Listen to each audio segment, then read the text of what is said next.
Bonjour tout le monde, et on va commencer par quelques explications comment utiliser le système d'interprétation. Donc, je vais passer la parole à Dr. Judith Lubenstone qui va expliquer comment l'utiliser. Après ça, on commencera le colloque, s'il vous plaît. Judith. Good afternoon. Thank you very much for joining us this afternoon. As you see, we have a bilingual conference today. We will have simultaneous translation from French into English. If you look at the bottom of your screen underneath everybody's lovely pictures, you will see there is a round ball, a globe, which says interpretation. If you press on that, you will have several options. Whoever would like to hear the translation from French into English should choose the French channel, okay? Not the English one, the French channel. And then you will be able to hear all the lectures that are in French will be translated in English on that channel, okay? And whoever does not need the translation can just stay with the option off marked, which is the state that it should be in now for all of you. So I hope that's clear. And if you have any questions, feel free. Chaim, I think that's it. Pretty straightforward. Ok, merci beaucoup, Judith. Bonjour. Je m'appelle Chaim Saadon et j'ai l'honneur de présider la séance inaugurale du colloque international de centenaire d'Albert Memmi à l'occasion de sa premier anniversaire de sa mort. Un après-midi riche et surtout passionnant nous attend. Monsieur l'ambassadeur de France en Israël, Madame la directrice de l'Institut Ben-Tzvi, la famille d'Albert Memmi, chers collègues, les intervenants, les institutions et les centres de recherche qui nous ont aidés à organiser ce colloque. Albert Memmi a commencé à écrire à l'âge de 16 ans et il n'a jamais cessé d'écrire. Il était l'observateur attentif des événements de sa communauté en Tunisie, de son pays natal, du Maghreb, de la France et plus généralement du monde. Memmi observait, réfléchissait et écrivait. Il a partagé avec nous ses réflexions, ses regards dans ses livres, articles et conférences. Albert Memmi est mort, mais sa présence, sa pensée sont immortelles. L'Institut Ben-Tzvi a le plaisir de consacrer sa conférence internationale annuelle à l'œuvre d'Albert Memmi. Je tiens à remercier mes amis, les membres du comité académique de ce colloque, pour leur précieux travail pour arriver à ce programme qui contribuera à une meilleure compréhension de l'œuvre d'Albert Memmi. Les membres de la comité académique ont souhaité d'inviter à ce colloque le plus grand nombre de chercheurs possible des pays différents et spécialistes dans des domaines variés. Les circonstances actuelles n'ont pas permis l'intégration à ce colloque de nos collègues, les chercheurs tunisiens, dont je suis sûr que leur contribution aurait pu être significative et exprimer l'héritage et la perception d'Albert Memmi. Et malheureusement, M. Yaakov Yaniv, le directeur de l'Institut Ben-Tzvi, n'a pas pu être avec nous cet après-midi pour cause d'un cas d'urgence. Donc, je passe la parole, j'ai l'honneur certainement de donner la parole au professeur Ofrat Hirosh-Becker, Madame la directrice de l'Institut Ben-Tzvi, pour l'étude des communautés juives en Orient et de l'Université hébraïque de Jérusalem. S'il vous plaît, Madame. Thank you, Chaim.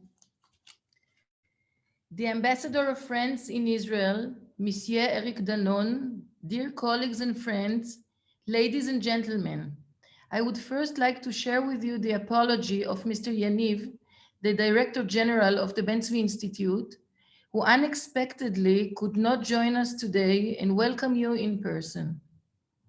It is an honor for me to open this international conference marking the first yahrzeit of Albert Memmi, a Renaissance man, a distinguished philosopher and a renowned writer who passed away exactly 1 year ago on May 22nd, 1920, in his centennial year. Memi is the most famed author of the Tunisian Jewish community, whose literary writings and socio-political theses were celebrated worldwide. A few months before Albert Memi's passing, Professor Chaim Saadon, who is the director of the Documentation Center of North African Jews during World War II at the Ben-Tzvi Institute, approached me with a wonderful idea to organize a festive conference marking Memi's centennial birthday that was to be celebrated on December 15th, 2020. We both thought that such a conference would not only celebrate the achievements of this great man, but also thank him for his lifetime contribution.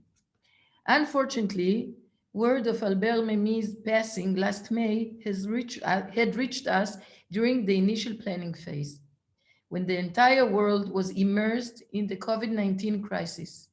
Hence, the conference is now in memory of Albert Memi on his first yahrzeit and marks his remarkable achievements during almost a full century of his multifaceted life. I am very glad to welcome you all in this venue. Please imagine that you are seated in the beautifully decorated yet humble shack of Israel's second president, Yitzhak Ben-Tzvi, who established our Institute for the Research of the Jewish Communities in the East back in 1947.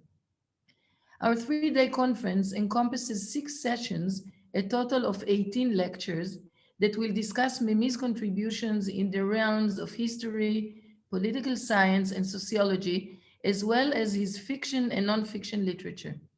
The lectures that deal with various aspects of Memi's treasure trove of ideas and literary gems will discuss topics such as the questions of Jewish identity and civil identity, Zionism, migration and diaspora, tensions and relations between East and West, between universalism and Jewish tradition, and between religious and secularism, the relationship between the colonizer and the colonized, decolonialism and post-colonialism, Memi's perspective on labor camps in Tunisia during World War II, and more. Albert Memi's books open a porthole to an essential tension that was ever present in the life of Tunisian Jews. A tension between the traditional Jewish education and culture on the one hand, to French culture on the other, on the backdrop of the surrounding Arab culture. In some of his books, Memi explores the emotional struggles of a young Tunisian Jew searching for a path in his world. Undoubtedly, Memi's personal experiences in Tunisia have significantly impacted his philosophy and are present throughout his literary works. We are fortunate to have among us here at the conference Mr. Max Memi, Albert Memi's brother, who will share with us some of the more intimate and perhaps less known aspects of Memi's life. The movie El Hara of Tunis, which will be screened at the end of the opening session, will also give us a glimpse into his life. I would now like to extend our gratitude to the Ambassador of France, Monsieur Eric Denon, for his participation and greetings in this opening session. It is a great honor for us. I thank the institutions that contributed to this conference, the Center for the Study of Relations between Jews, Christians, and Muslims at the Open University, the Chaim Herzog Center for Middle East and Diplomacy at Ben-Gurion University, and the Centre de Recherche Française à Jérusalem. The directors of these institutions are all with us in this opening session. I would like to thank the members of the conference's academic committee, Professor Guy Degas, Professor Norman Stillman, Dr. Hanan Harif, and especially Professor Chaim Saadon, who invested a tremendous amount of time and effort in making this conference a worthy venue to showcase the vast scope of Albert Memi's numerous writings and his remarkable contribution to the human spirit. I extend my thanks to all the lecturers and session chairs who were all enthusiastically willing to participate in this conference despite the difficulties the entire world had to face during the pandemic year. I thank Efrat Even for her assiduous and diligent efforts to make this conference a success, and Judith Witztum Lubenstein, the academic secretary of our institute. I thank also Ofer Barzilai and the whole team of the Documentation Center of North African Jews during World War II, Centra and Nesia, for the industrious work towards this conference.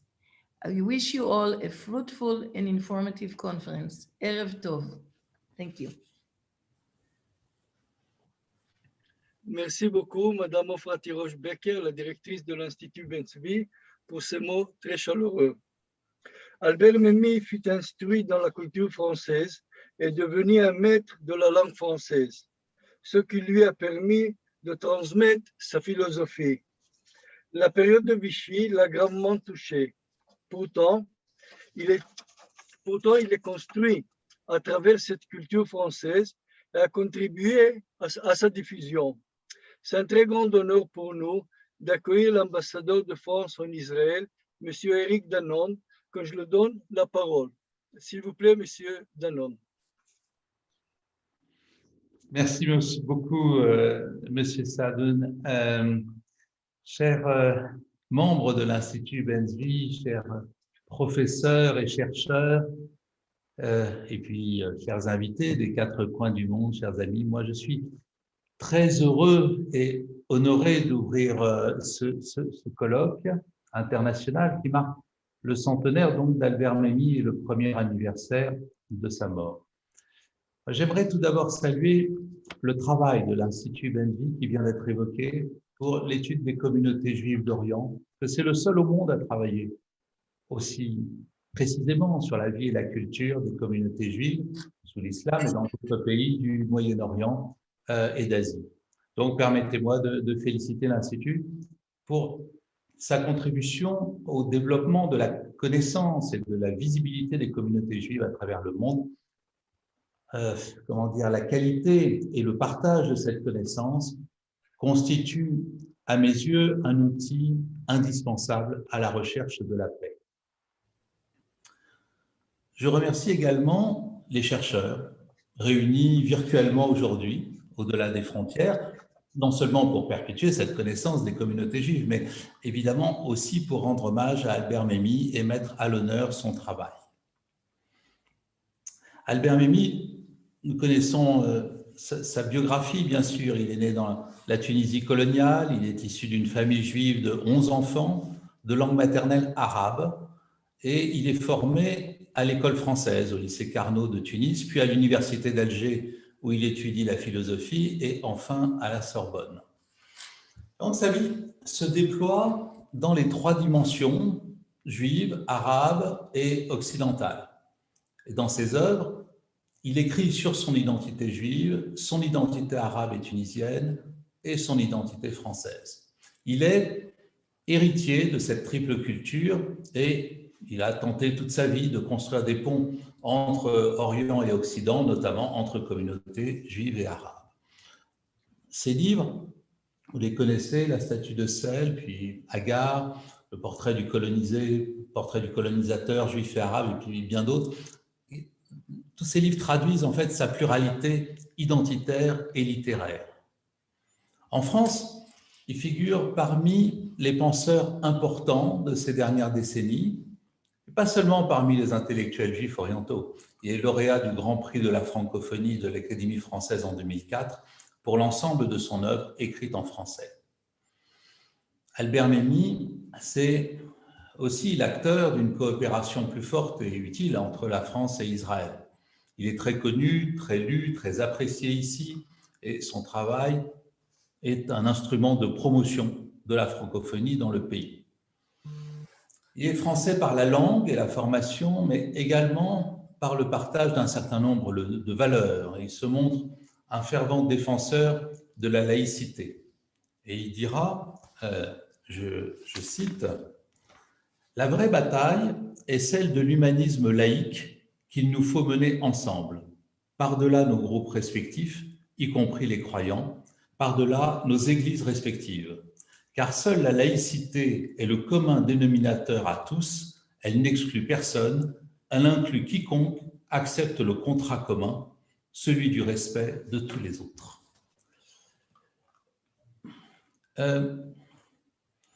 Sa vision, c'est aussi celle de la création d'Israël pour un peuple juif en tant que peuple plutôt qu'en tant que communauté religieuse.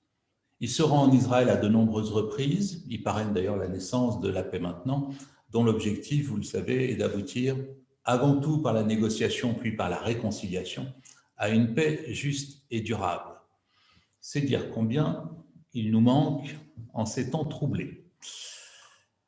En fait, Albert Memmi, il va à l'encontre des idées de son époque et sa pensée s'inscrit pleinement dans les débats actuels parce qu'il y a toujours eu chez lui cette longueur d'avance si intéressante, générée par des formes d'intuition, voire de fulgurance. Je pense notamment au concept de judéité ou d'hétérophobie dont nous reparlerons certainement. Et puis, un petit mot personnel, si vous me permettez, parce qu'il a beaucoup aidé ma mère à finir sa thèse, qu'elle soutenait devant Léon Poliakov, sur le mythe de la pureté et la violence identitaire. Bref, je me devais de le dire. Je remercie une nouvelle fois donc tous les participants qui sont venus d'horizons bien différents et aussi, bien entendu, les chercheurs, maghrébins, français, italiens, parce que ce colloque, il reflète tout à fait l'ouverture d'esprit d'Albert Memmi. Il rejoint la volonté de dialogue qui a toujours été la sienne, lui qui était contre tout enfermement dans une race, dans une identité, dans une origine, et surtout contre le fait de glorifier celle-ci au point d'exclure toutes les autres. Albert Memmi, c'est un juif qui affirme son identité, mais qui refuse l'enfermement dans les limites d'une religion. C'est un promoteur de la francophonie en Israël et à travers le monde, un fervent défenseur de la laïcité, c'est un analyste clairvoyant du racisme, de la colonisation et de la dépendance. En fait, il aura ouvert la porte à de nombreuses réflexions qui nous ressemblent ici ce soir. À la fin de sa vie, il dira, comme pour clore son œuvre et proposer une solution à tous les clivages, alors que faire? Aimons. Voilà, merci encore aux organisateurs et à vous tous. Je vous souhaite un très bon colloque. Merci.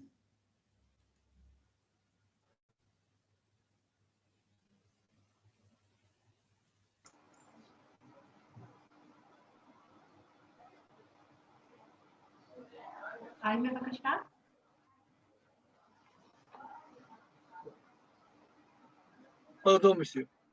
Merci beaucoup, monsieur l'ambassadeur. L'Institut Ben Tzvi se fera le plaisir de vous inviter avec le personnel de l'ambassade et vous présenter un peu les trésors culturels et historiques que nous avons là. Donc, vous êtes le bienvenu à l'Institut Ben Tzvi. Merci beaucoup. Merci. L'un des sujets préoccupés Albert Memmi était les relations entre juifs et musulmans, un sujet avec beaucoup d'actualité. Je tiens à remercier le professeur Avriel Bar-Levav, chef du Centre d'études des relations entre juifs, musulmans et chrétiens, pour sa collaboration à cette conférence et je l'invite de prendre la parole. Avriel Bar-Levav, s'il vous plaît. Merci beaucoup. J'ai l'honneur de transmettre à ce colloque les salutations du Centre pour l'étude des relations entre juifs, chrétiens et musulmans de l'Université ouverte d'Israël. Albert Memmi est un merveilleux exemple de telles relations, car son ouverte littérature est dans l'intersection entre la culture française, arabe et juive. Je tiens à remercier à mon cher ami, le professeur Chaim Saadon, membre du conseil de notre centre, qui a initié la collaboration avec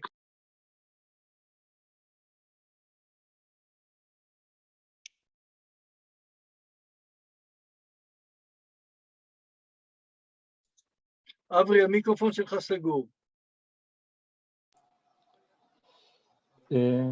Merci. מאיפה? מתי הוא נסגר? אחרי שהודית לי. Plusieurs pays européens avaient des entreprises coloniales en Asie et en Afrique. Je pense que lorsque nous observons les ouvrières littérature et philosophique de juifs de ce milieu colonial, la littérature française est la plus productive, la plus ouvrière, la plus innovante. Et la littérature juive allemande était également très importante, bien sûr, mais avec moins de rapports avec le colonialisme. Il est intéressant d'essayer de comprendre ces phénomènes. Peut-être un arrière-plan se trouvant des facteurs tels que les valeurs méritocratiques de la culture française moderne, la valeur de liberté, d'égalité, de fraternité, d'une part, et les fondations de l'Alliance française, d'autre part.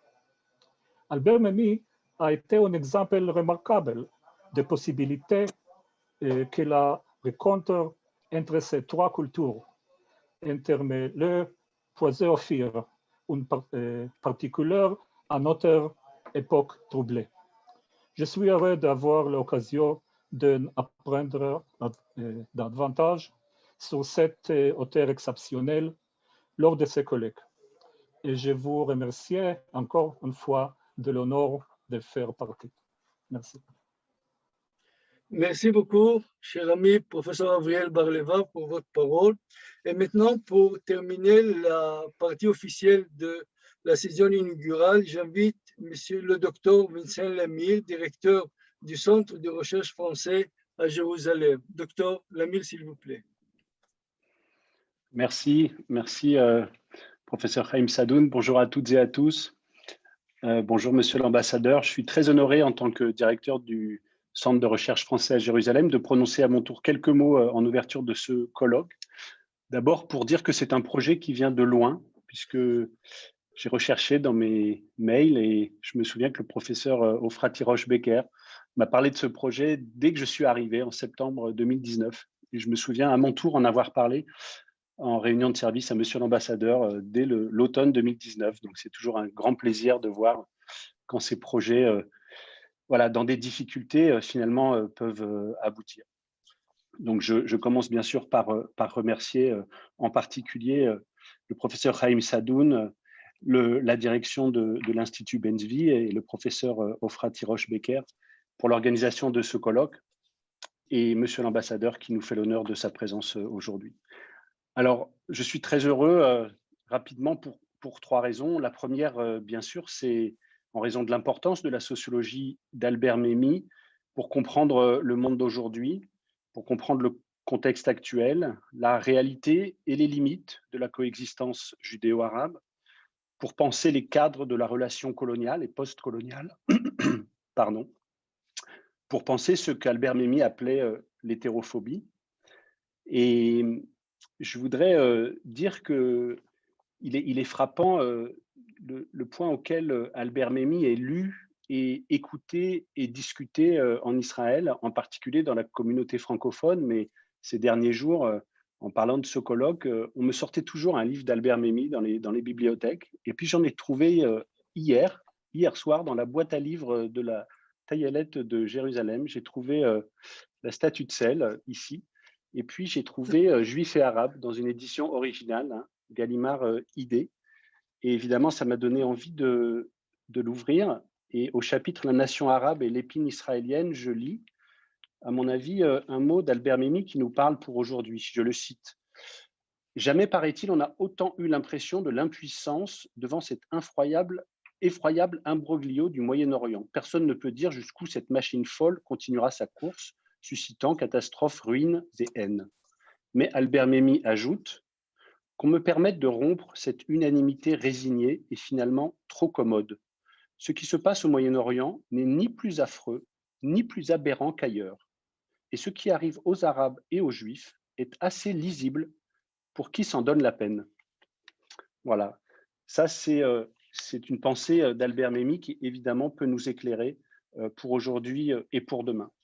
La deuxième raison, évidemment, c'est que ce colloque est emblématique de la qualité de la relation, de la collaboration académique franco-israélienne, qui est toujours d'abord une collaboration d'individu à individu. Et c'est un grand plaisir de voir ici réunis des collègues des universités de Haïfa, de l'Université hébraïque de Jérusalem, de Tel Aviv, de l'Université Ben Gurion, du Negev, de Bar-Ilan, dialoguer avec des collègues des universités de Toulouse, Aix-Marseille, Montpellier, Paris 8, sans oublier bien sûr les universités européennes et nord-américaines. L'université, je le répète souvent, l'université, c'est l'universalité. Et je crois que ce qui nous réunit aujourd'hui autour d'Albert Memmi, c'est cette conviction. Le monde universitaire doit continuer de viser à cette universalité. L'universalité n'est pas un gros mot, c'est un horizon que nous devons toujours chercher à atteindre, sans naïveté, mais avec conviction. Et puis la troisième et dernière raison qui fait que je suis très heureux de prononcer ces quelques mots, c'est que c'est aussi l'occasion de saluer la collaboration étroite entre le Centre de recherche français à Jérusalem et l'Institut Ben-Zvi. Monsieur l'ambassadeur a insisté sur l'importance de l'Institut Ben-Zvi pour l'histoire des Juifs d'Orient.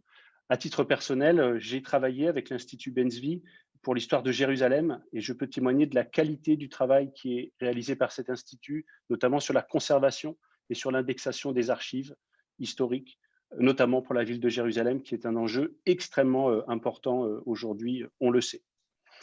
Alors voilà, c'est évidemment à la fois une joie et une souffrance de se retrouver par l'intermédiaire de Zoom, hein, on le dit à chaque fois. Une joie parce que ça nous permet d'être, je vois 114 participants aujourd'hui et d'Israël et de la Méditerranée et d'Europe et d'ailleurs. Une souffrance, bien sûr, parce que les interactions directes et personnelles seront plus délicates. Alors, pour conclure, je ne peux que souhaiter que ce colloque à distance débouche sur une autre rencontre en présentiel, en présence, à Jérusalem. Et alors, le CRFJ, le Centre de recherche français à Jérusalem, que je dirige, sera très heureux de participer à cet accueil. Je vous souhaite à tous et à tous un très bon colloque. Merci. Merci beaucoup, Dr Lemire, pour votre collaboration à ce colloque et j'espère que nous continuerons à cette coopération au futur. Et maintenant, chères dames et chers messieurs, on va arriver à l'interveneur principal de cet après-midi et je vais présenter le professeur Guy Diga, s'il vous plaît.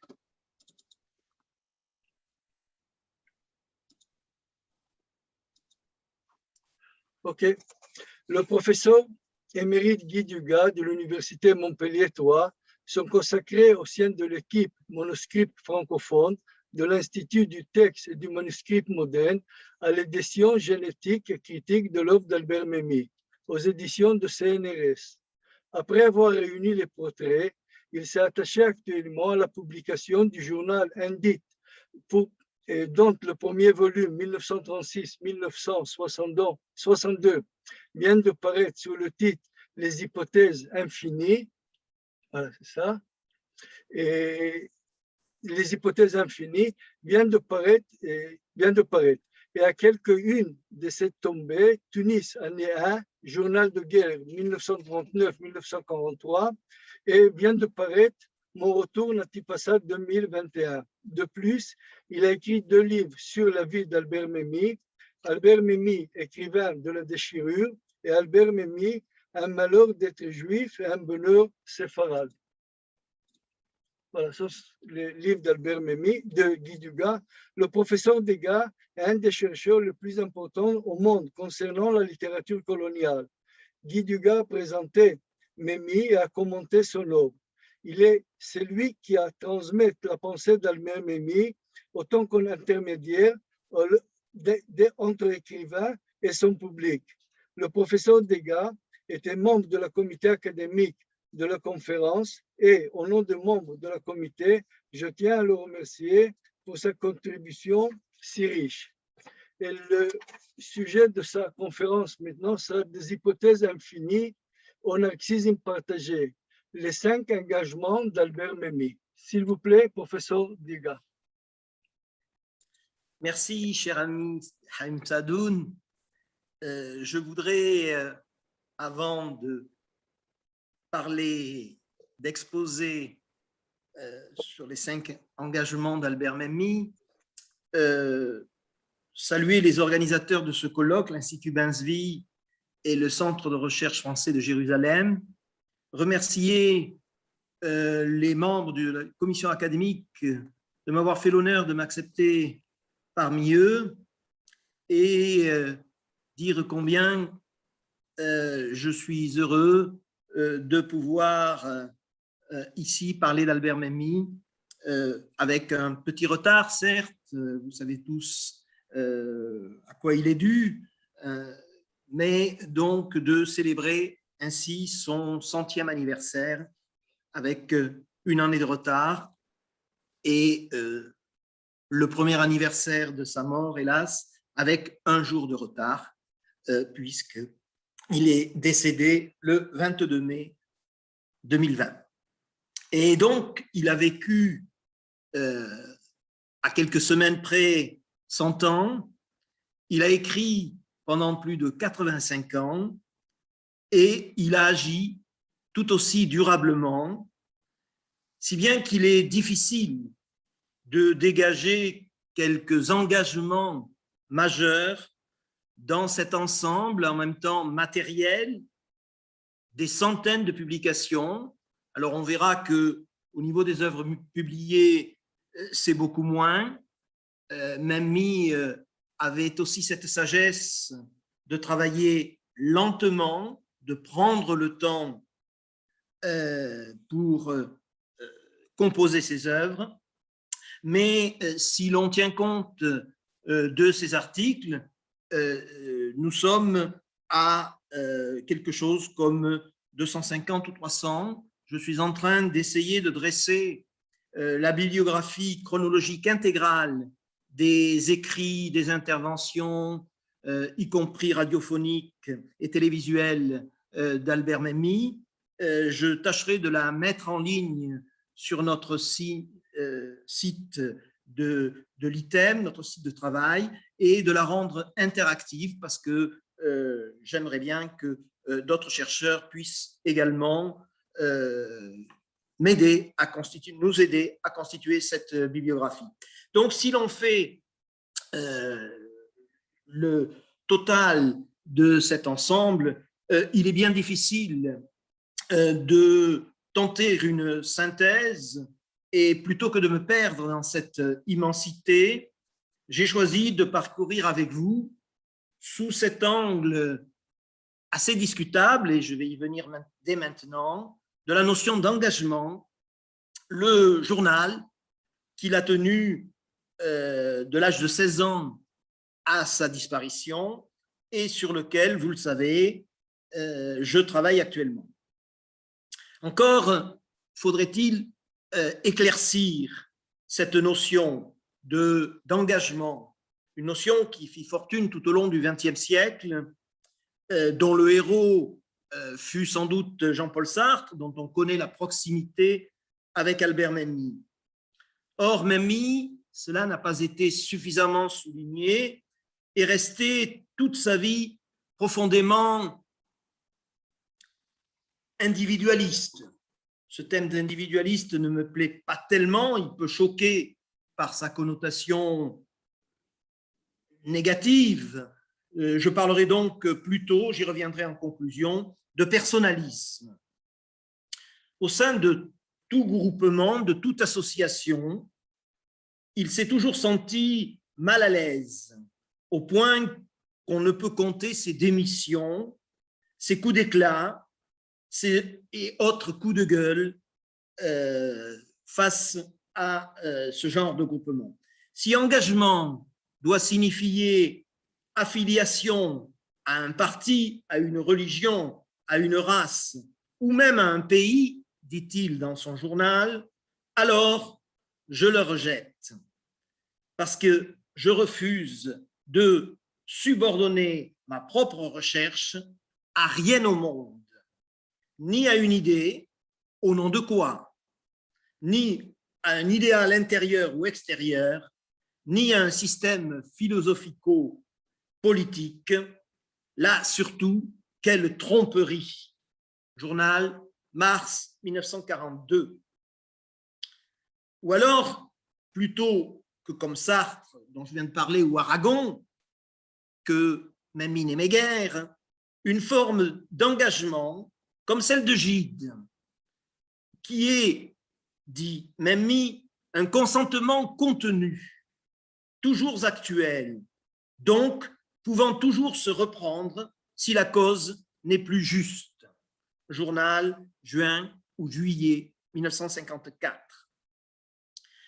Ce refus déterminé de tout engagement ainsi considéré, l'un de ses tout premiers écrits restés encore inédits, est une corrosive psychologie du partisan composée dès 1944-1945.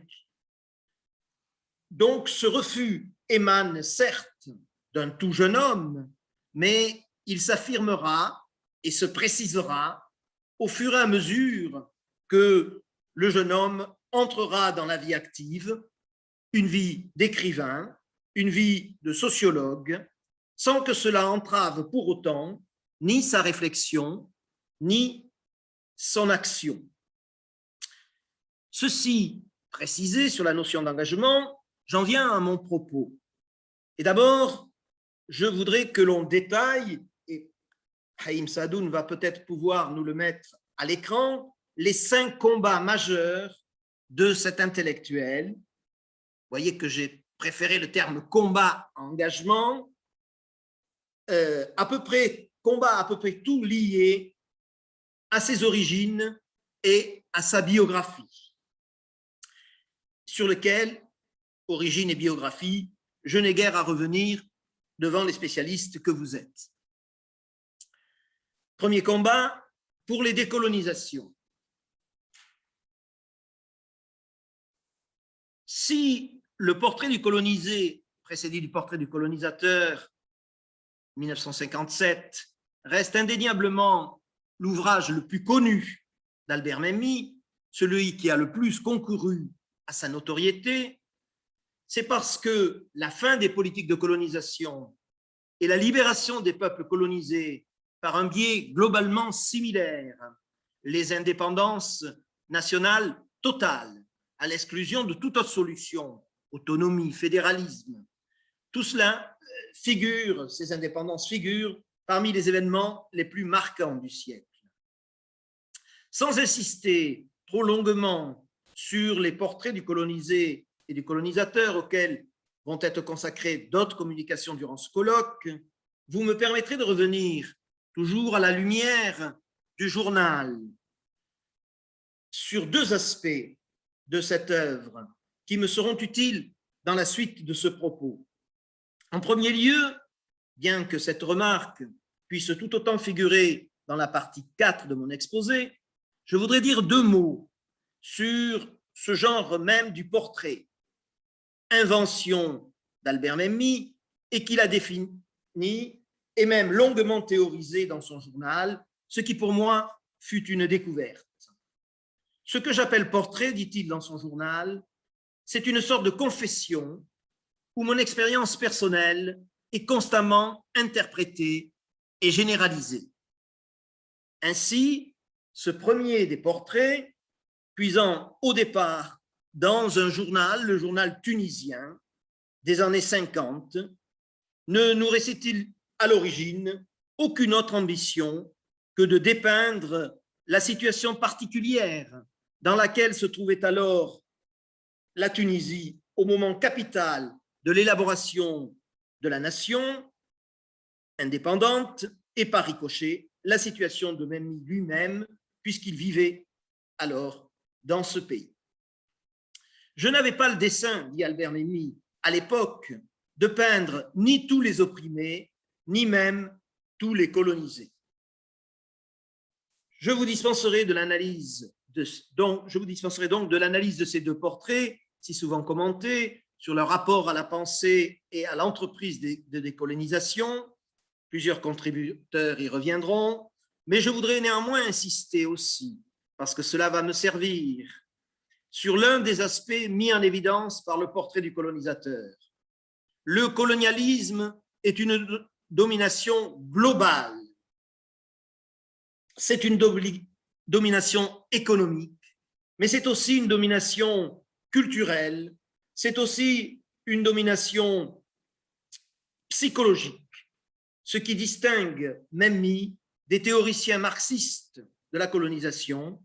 Certains ici, ça me fait tout drôle d'utiliser cette expression dans le contexte qui nous rassemble, sans que nous soyons ensemble. Certains, sans doute, y reviendront également dans des communications à venir.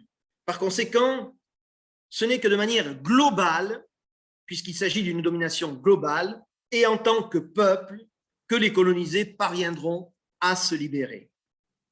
Des brouillons aux articles publiés dans diverses revues, en passant par la suppression de tout un appareil de notes révélatrices d'une intertextualité, les avant-textes des deux portraits initiaux, portrait du colonisateur, portrait du colonisé, suffisent à montrer par quel processus d'extension du champ initial s'est généré ce premier portrait.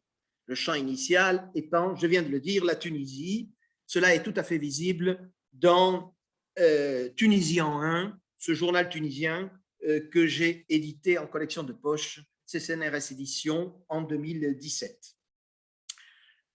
Comment ce premier portrait a aussi acquis valeur universelle et une valeur qui va vite devenir un peu effrayante pour l'auteur lui-même. Je vais tenter de le montrer immédiatement, et à laquelle il renoncera dans ses portraits ultérieurs de moindre ambition, à mon avis. Portrait d'un juif, notez le déterminant, un juif, et ce n'est pas le portrait des juifs, ou plus prudent, portrait du décolonisé arabo-musulman et de quelques autres, notez le qualifiant restrictif. Ce qui n'empêche pas aussi que ces deux portraits aient été plus attaqués que le portrait initial, qui a fait beaucoup plus consensus. Extension du champ de la colonisation, que voulais-je dire par là? En 1963, sans que son auteur ni son éditeur n'en soient le moins du monde informés, le portrait du colonisé est lui seul, sans le portrait du colonisateur, reparaît sous les auspices d'un groupe militant, Action socialiste pour l'indépendance du Québec, aux éditions du Bas-Canada. Il reparaît clandestinement sous la forme d'une brochure de 20 pages, imprimée sur 2 colonnes, pour être distribuée au même titre que les damnés de la terre de Frantz Fanon, comme un instrument de la révolution tranquille qui débute. À la suite de cette édition, Albert Memmi est sollicité par plusieurs Canadiens français afin de s'exprimer sur son expérience de la colonisation en comparaison avec celle du Bas-Canada. Des rencontres, des entretiens, des correspondances suivront, en particulier avec le groupe des jeunes fondateurs de la revue militante Parti pris. Faute de temps, je ne m'arrêterai pas sur cet épisode pourtant fort intéressant, sinon pour souligner qu'il a beaucoup compté dans la réflexion de Memmi sur l'extension du champ de la colonisation vers une universalité des formes de domination et une diversité de ces formes. Dès 1965, la première traduction du portrait en langue anglaise, première traduction officielle, indique The American edition is dedicated to the American Negro, also colonized. La même année, Memmi, qui généralement signe très peu de pétitions, d'appels, de manifestes collectifs, s'associe à la requête de nombreux intellectuels français, parmi lesquels Aragon, Joseph Kessel, Max-Paul Fouché, Jacques Berck, François Mauriac, etc., en faveur d'une grâce pour Schirm et Guénette, 2 militants de l'armée révolutionnaire du Québec, condamnés à mort pour meurtre. L'année suivante, c'est l'éditeur Jean-Jacques Pauvert qui est ébahi lorsqu'il s'aperçoit que la réédition qu'il vient de faire de cet essai dans sa célèbre collection Liberté est en majorité écoulée en quelques mois au Canada. Il est vrai que la dédicace a à nouveau évolué et que l'ouvrage est à présent dédié à mes amis canadiens-français parce qu'ils se veulent canadiens et français. Enfin, au printemps 1967, Memmi a l'occasion de se rendre au Québec, quelques semaines avant la fameuse déclaration du général de Gaulle, « Vive le Québec libre », et Memmi peut constater sur place que les Canadiens français forment bien un peuple, notion, nous avons vu, très importante pour lui, et qu'en effet, ils étaient dominés, je le cite, de plusieurs manières, et qu'en tout cas, ils en souffraient. Alors, il peut s'interroger, les Canadiens français sont-ils décolonisés? Texte qui sera repris dans L'Homme dominé en 1968, puis servira de postface à une édition strictement québécoise du Portrait du colonisé en 1972. Si c'est le cas, s'ils sont réellement colonisés, comment pourront-ils se libérer des tutelles qui les oppriment de l'intérieur, conservatisme, poids du religieux, et de l'extérieur, bilinguisme colonial? Peu à peu, Memmi est bien obligé de reconnaître, au fil des rééditions et des traductions de ces deux premiers portraits, je vous en passe l'inventaire, ces traductions, ces rééditions sont très nombreuses, que ces portraits croisés du colonisateur et du colonisé, conçus en référence à des problèmes personnels et à une situation localisée, lui échappent et en gagnant en audience. De fait, dans les décennies suivantes, ce sont les mouvements régionalistes en pleine affirmation qui, en France et ailleurs, vont s'approprier cette réflexion. En 1983, les portraits du colonisé et du colonisateur sont traduits en catalan, bientôt en occitan. À l'aube du nouveau millénaire, ce sont les Bretons, les Corses qui s'en emparent. Et en 2001, alors qu'il a lui-même beaucoup évolué dans sa philosophie de l'existence, Memmi accepte encore, non sans quelques réserves perceptibles dans son texte, de préfacer l'ouvrage « Ce que nous sommes » du leader nationaliste corse Jean-Guy Talamoni.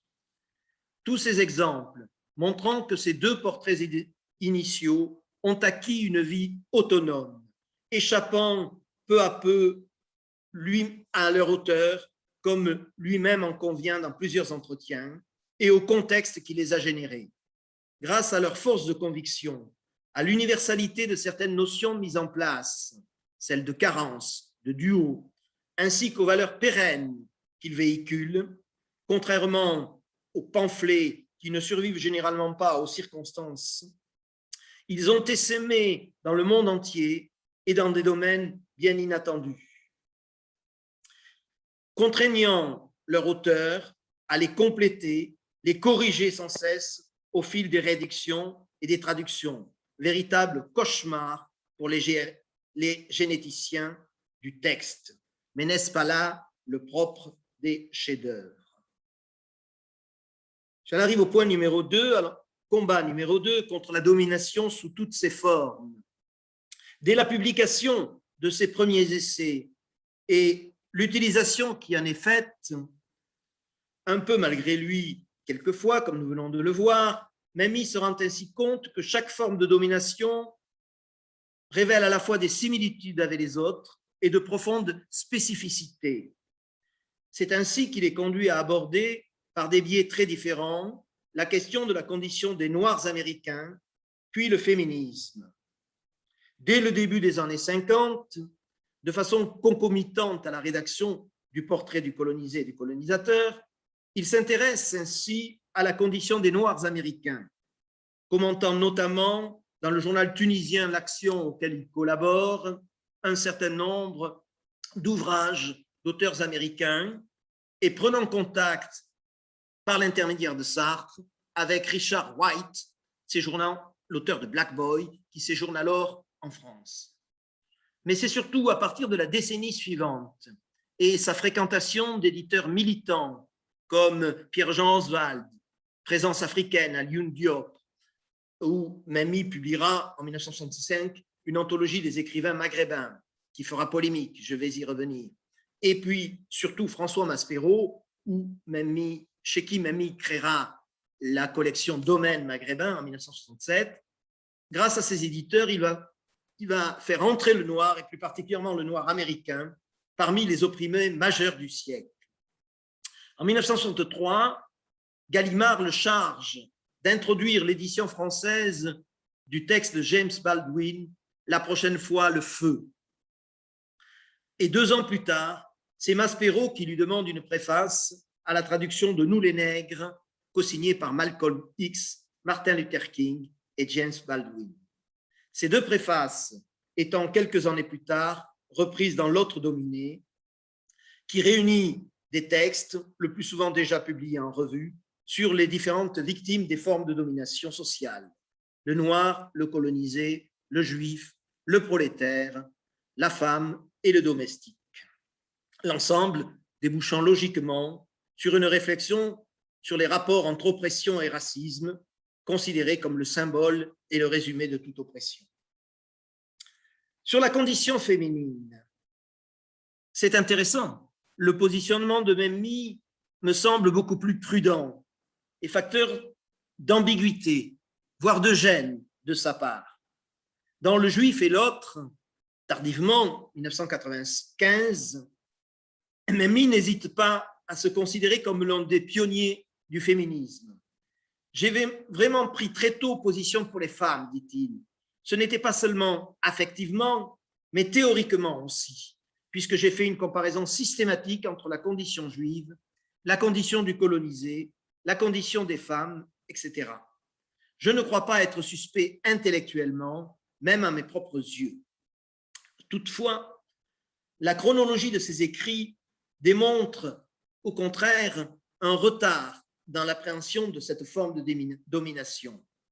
Rien avant les années 60. Ce n'est qu'en janvier 1961 que le problème est abordé au cours d'un débat au Cercle ouvert à Paris, et encore sa contribution, intitulée « La femme moderne, libérée ou mystifiée ?» n'est-elle qu'une interrogation prudente sur le bien fondé de la libération de la femme. Dans L'homme dominé, 7 ans plus tard, tout lecteur aura remarqué le caractère minimal et assez gêné de la rubrique « La femme », composée d'un seul texte, significativement intitulé « Plaidoyer d'un tyran », et que l'auteur invite lui-même à lire avec distance et suspicion.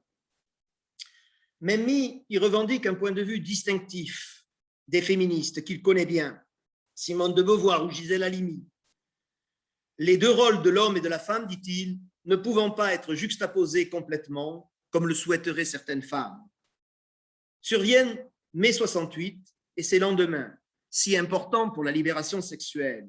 Rien, ou presque, dans le journal de Memmi, où la première mention du deuxième sexe, qui date de Simone de Beauvoir, qui date tout de même de 1949, n'apparaît qu'en 1971, lorsque Memmi envisage d'inviter Simone de Beauvoir à son séminaire de l'École pratique des hautes études, qui, dit-il, dans une lettre à Simone de Beauvoir, après des années passées sur les colonisés, les Noirs, les Américains et les Juifs, doit cette année-là être consacrée à la condition féminine. Dans la lettre d'invitation qu'il lui envoie le 15 novembre 1971, et dont je viens de tirer cette citation, il demande à Simone de Beauvoir si elle consentirait, je cite, à venir faire le point de cette condition depuis le deuxième sexe, lequel est, vous n'en doutez pas, notre livre de référence. Comment apprécier une telle réserve? La plongée que je fais grâce au journal intime dans l'archive de Memmi et une lecture de ce journal me permettent d'émettre quelques hypothèses. Notons d'abord l'omniprésence de l'éros dans le journal, où quantité de notations annotées d'un F, F comme femme bien entendu, semble pouvoir rejoindre des centaines de petites notes accumulées dans le garde-manger d'Albert Memmi. Memmi est un grand amoureux. Cela apparaît clairement dans le journal, particulièrement au cours des années 60 et 70. Vis-à-vis de toutes ces femmes, il est lui-même, il le sent bien, ce tyran pour lequel il tente de plaider dans L'homme dominé. Je cite le journal du 2 février 1964. « Les joies des femmes sont diverses, multiples et riches comme le monde. Je peux bien préférer tel ou tel, mais dans toutes, j'aime, je découvre, je me réjouis et je peux me saouler. Certaines dames un peu sèches, Simone de Beauvoir, ont prétendu que ce n'était pas bien de parler ainsi, que c'était traiter les femmes en objet. Un objet, grand Dieu, mettons plutôt en animaux. Parenthèse, mais je dois m'enfoncer davantage aux yeux de ces sécheresses. Mais qu'est-ce que je fais, moi, quand je me livre aux mains d'une femme qui me plaît et à qui je sais que je plais, à qui je souhaite de tout mon cœur que je plaise? Qu'elle me prenne comme un animal, qu'elle aime, qu'elle savoure et caresse et embrasse. Ah, que je ne me plains pas quand une femme me traite ainsi, en animal. Les femmes sont les biches de mes amours, entre parenthèses Salomon, mes colombes délicieuses, mes chattes. C'est du mépris, ça? Fin de citation. On comprend qu'à ce petit jeu, la première victime était sa propre femme. Et il est tout à fait significatif que ce soit elle qui, ayant lu le deuxième sexe avant et sans doute de plus près que son mari, amène celui-ci à inscrire la condition féminine parmi les formes d'oppression. Et mieux encore, l'assiste dans la rédaction du chapitre consacré à la femme dans L'homme dominé, dont l'un des avant-textes porte d'ailleurs une mention manuscrite d'Albert Memmi. Je remercie ma femme, entre parenthèses, texte écrit avec la collaboration de Madame Dubache-Memmi. Allons plus loin. Face aux femmes qu'il a aimées, Memmi se définit humoristiquement comme tout à la fois le mal et le bien. Je demande pardon au traducteur ici, c'est un jeu de mots intraduisible en anglais.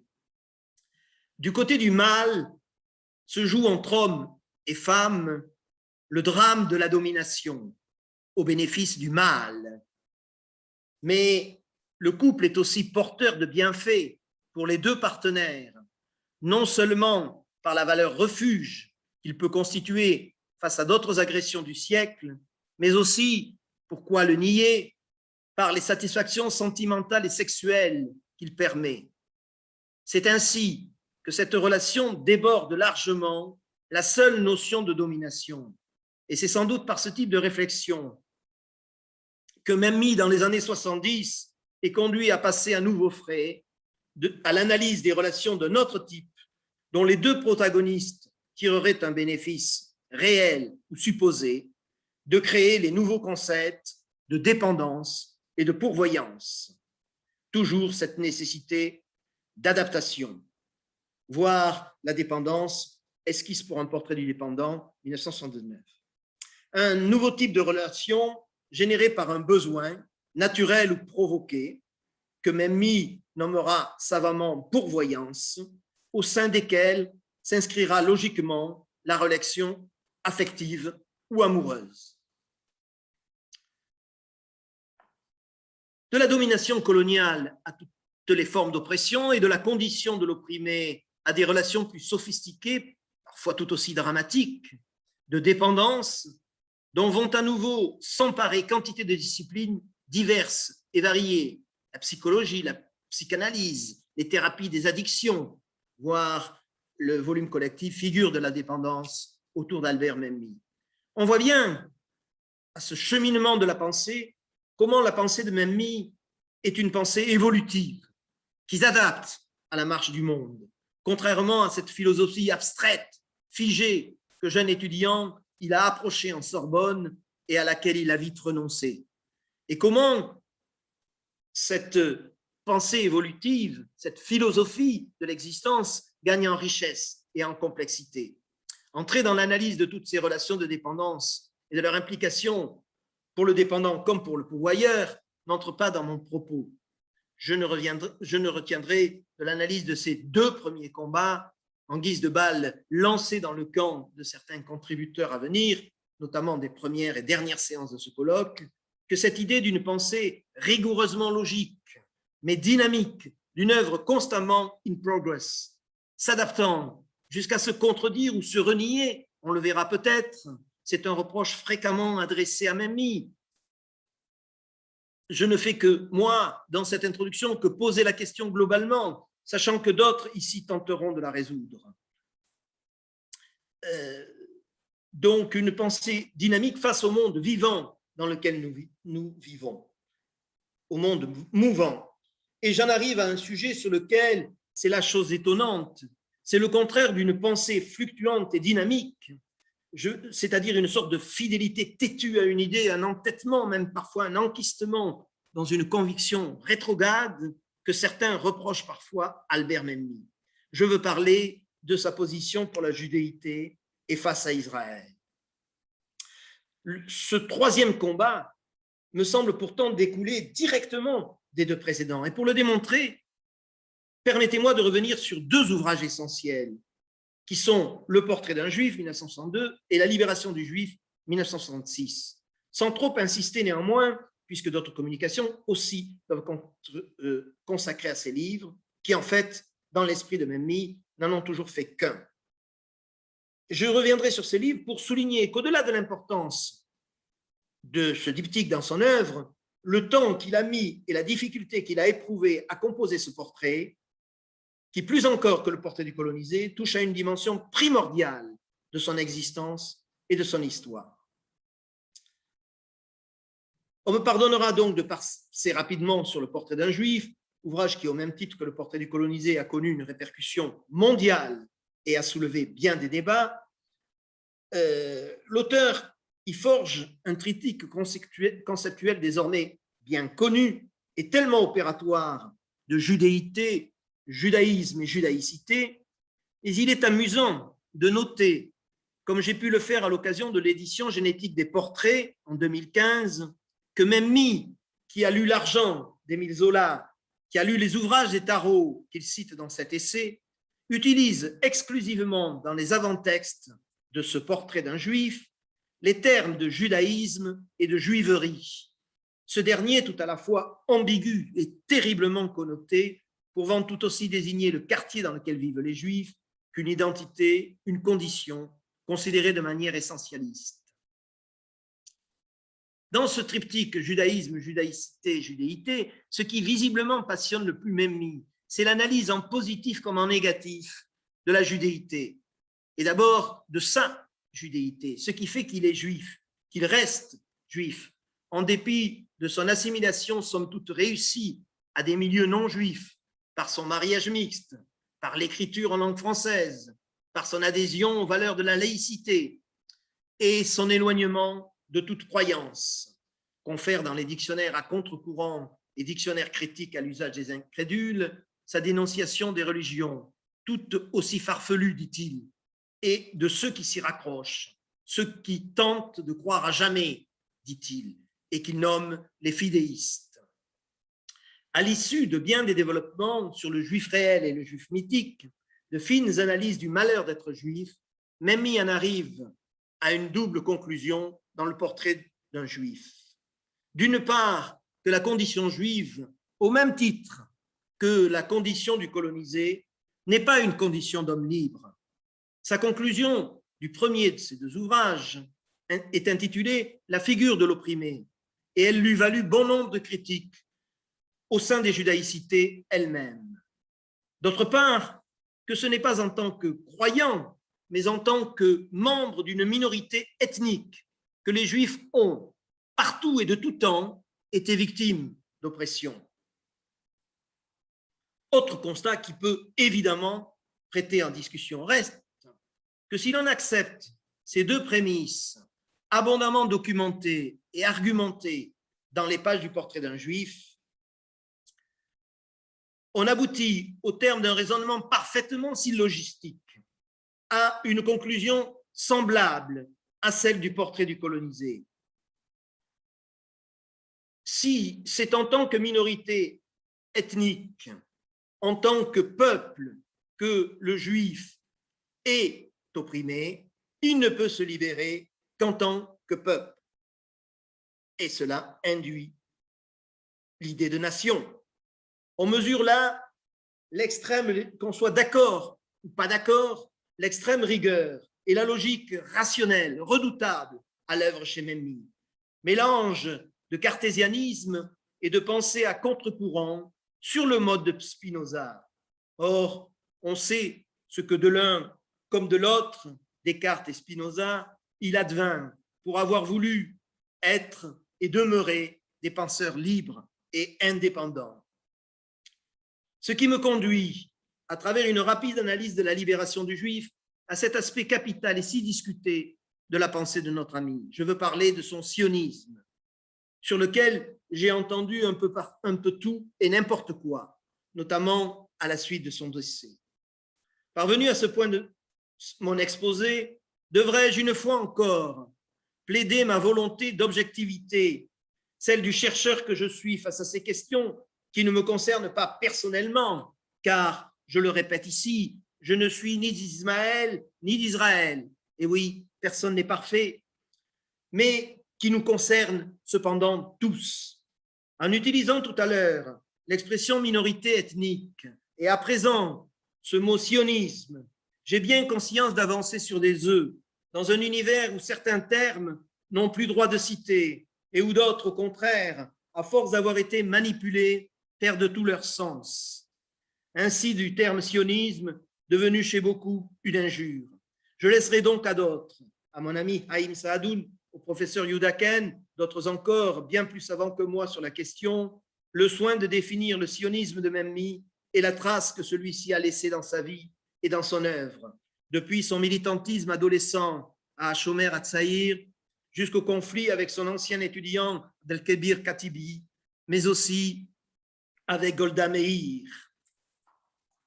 Qu'on me permette seulement, avant de passer au 4e combat, de verser à ce débat une pièce capitale dont n'a pu avoir connaissance aucun de ceux qui jusqu'à présent ont évoqué le sionisme d'Albert Memmi.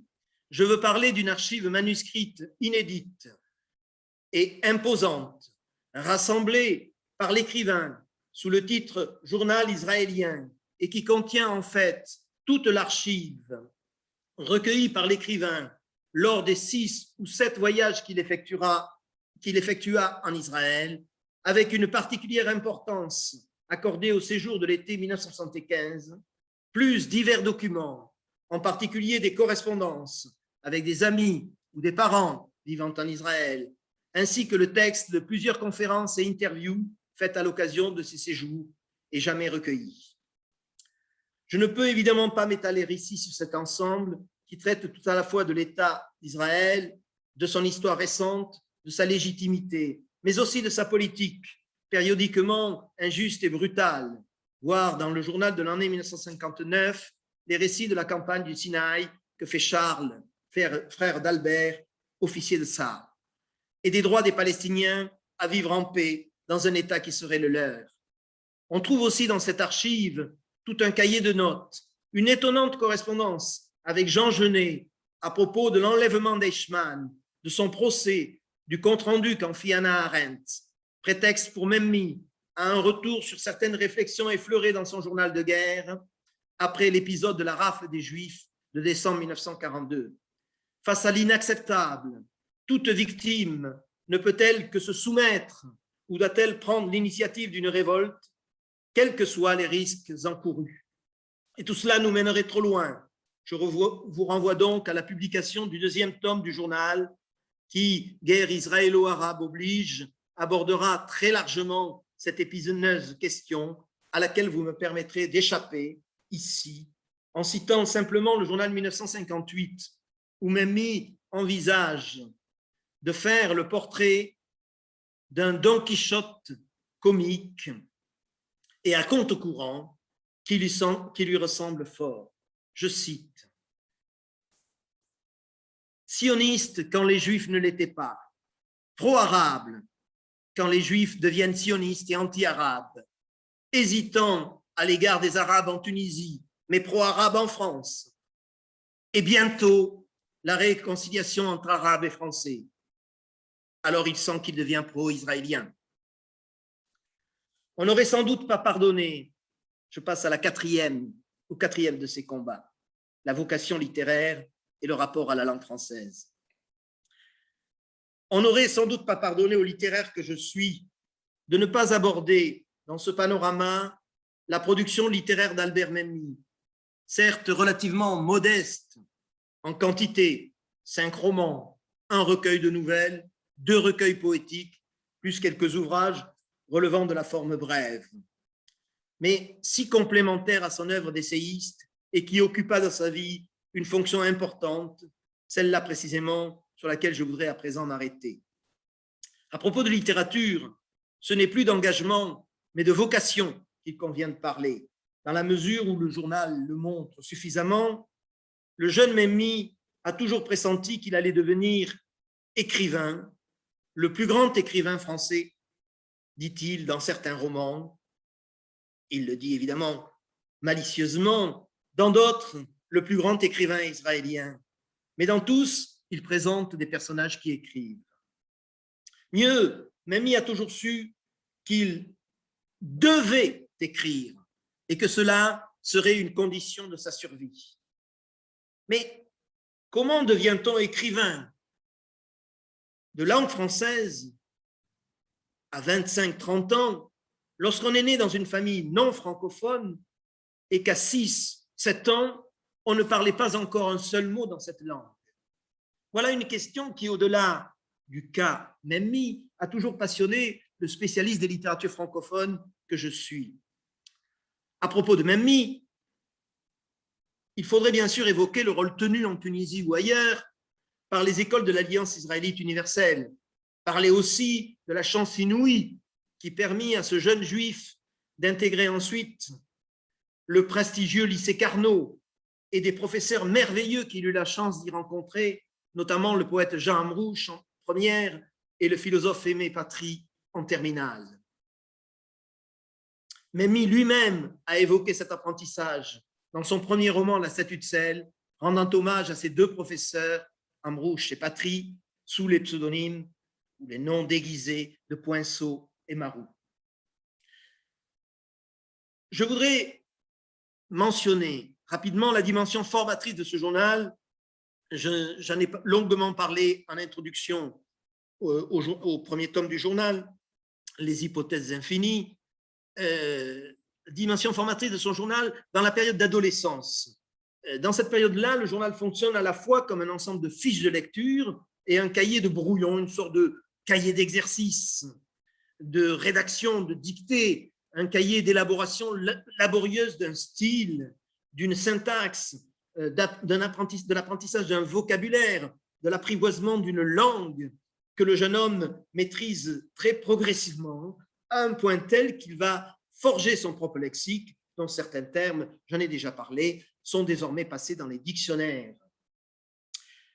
Dès l'année de la publication de son premier roman, La statue de sel, en même temps qu'il s'inscrit assez naturellement, le mot serait discutable, l'adverbe serait discutable, on pourra y revenir, c'est ce qui m'a permis d'ailleurs d'inscrire ma thèse sur la littérature judéo-maghrébine, mais enfin, dès la publication de son premier roman, Memmi est inscrit dans la génération dite première génération des écrivains maghrébins de langue française. Feraoun, Dib, Mamri, Sefrioui, Shraibi, Kateb, Yessine. Et simultanément, il s'intéresse lui-même de près à ces littératures. Cette énumération que je viens de faire ne suffirait pas à épuiser l'inventaire des écrivains francophones du Maghreb et d'ailleurs avec lesquels il correspond et qu'il présente lui-même dans le journal L'Action dont j'ai parlé tout à l'heure, journal auquel il collabore lorsqu'il vit en Tunisie entre 1949 et 1956 et dans lequel il théorise d'ailleurs les attendus de cette production. Il faut dire qu'au-delà de sa propre vocation d'écrivain, cet engagement pour la littérature maghrébine est étroitement lié à l'intérêt que Memmi porte au bilinguisme du colonisé, question qu'il développe dans l'ultime partie du Portrait du colonisé et sur laquelle il reviendra ensuite à plusieurs reprises.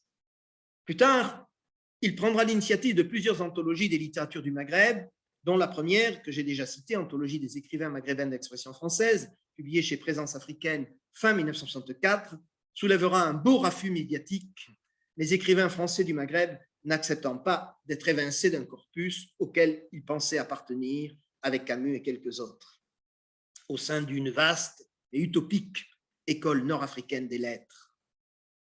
Mais venons-en à la poétique d'Albert Memmi. Qu'en sait-on exactement au-delà de ses premiers romans, La statue de sel et Agar, que l'on traite généralement plus comme des documents sociologiques ou ethnologiques que comme des œuvres littéraires. C'est, il est vrai, le piège du genre autobiographique dont il relève, et plus encore parmi cette première génération d'écrivains du Maghreb dont je viens de parler. Memmi s'en est-il plus ou moins consciemment rendu compte dans les années 60, au cours desquelles il se montre particulièrement assidu au colloque de Royaumont et aux décades de Cérisy-Lassalle, où il a l'occasion de fréquenter Queneau, Robbe-Grillet, Ionesco. Toujours est-il que le journal de cette décennie, les années 60, nous le montre, s'interrogeant sur la valeur fictionnelle du genre autobiographique et sur la modernité romanesque, récusant les théories surréalistes et le nouveau roman, pour des raisons qu'il serait trop long de développer ici. Il essaie alors de se forger son propre art romanesque, fait d'adaptation et d'innovation.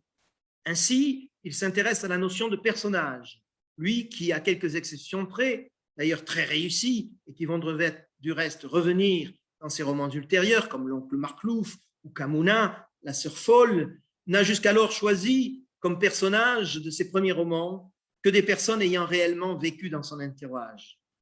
Il s'intéresse également, cela sera particulièrement visible dans Le Scorpion, à la polyphonie narrative, adaptée de Flaubert et de Gide, dont il est grand lecteur, ainsi que des premiers romans d'Albert Cohen, qui paraissent précisément dans les années 60, avec leur galerie de personnages multipliés et leur procédé de carnavalisation du récit,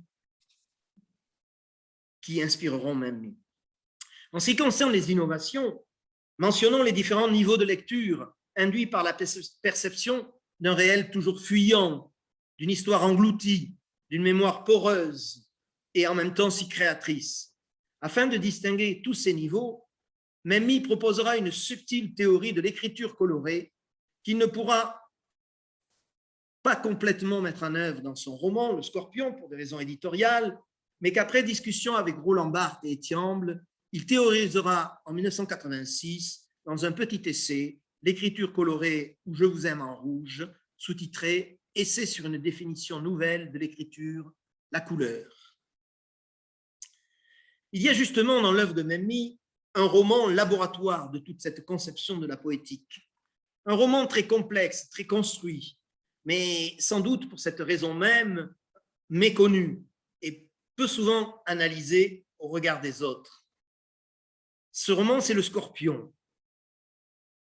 Et c'est avec ce roman et le journal du Scorpion, un inédit qu'il m'a laissé le soin de publier, que Memmi nous fournit les clés de son processus de création littéraire et de la dialectique qui s'instaure entre un écrivain de fiction et son premier lecteur, et plus largement parlant, un créateur et son public.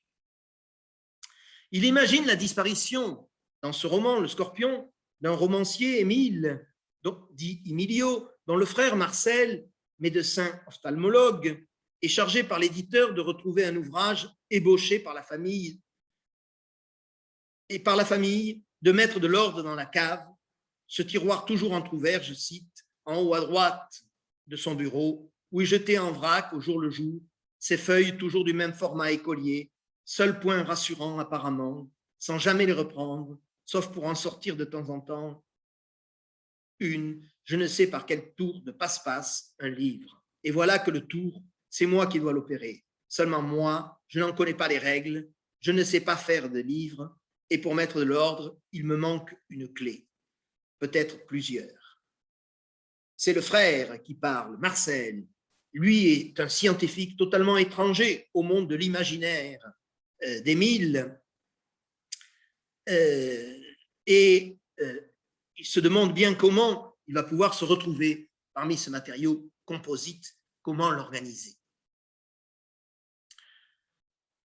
À travers l'ensemble des métaphores mises en place dans ce roman, la cave, on reconnaît les propres archives de Memmi, où il est question de garde-manger, j'en ai parlé tout à l'heure, garde-manger, la cave, c'est tout comme l'ensemble des fiches documentaires et autres éléments de documentation, notamment toute une iconographie au statut très particulier dans Le Scorpion. À travers les commentaires d'Émile et son autoportrait, le travail d'organisation du romancier.